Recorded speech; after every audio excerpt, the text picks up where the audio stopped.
কবিতা চিরসুন্দর শরৎ, কলমে সম্রাট দাস।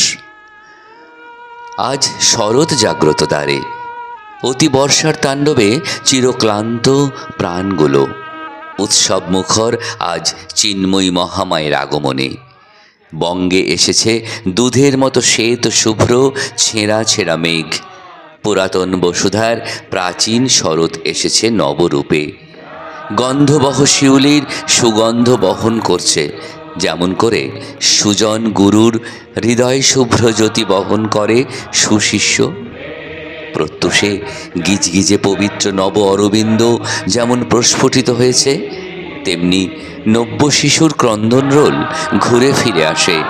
মৃন্ময়ী দুর্গা যেমন আসে বঙ্গে, দিকচক্রবাল বিস্তৃত দেখা যায় শুধুই কাশফুল আর কাশকুসুম।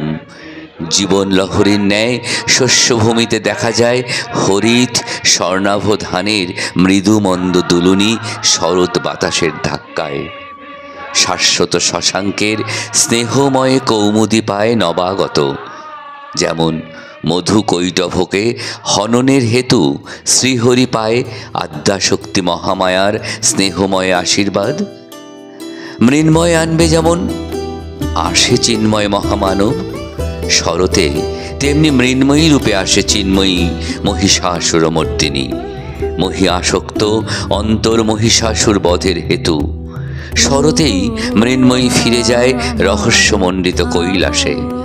যেমন নিরুদ্দেশ যাত্রা করে মৃন্ময় মানব, এমনি করেই চলতে থাকে চিরসুন্দর শরৎ।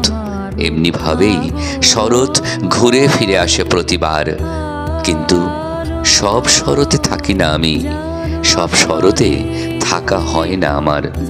চিরসুন্দর শরৎ ফিরে আসে প্রতিবার, প্রতিবার, প্রতিবার।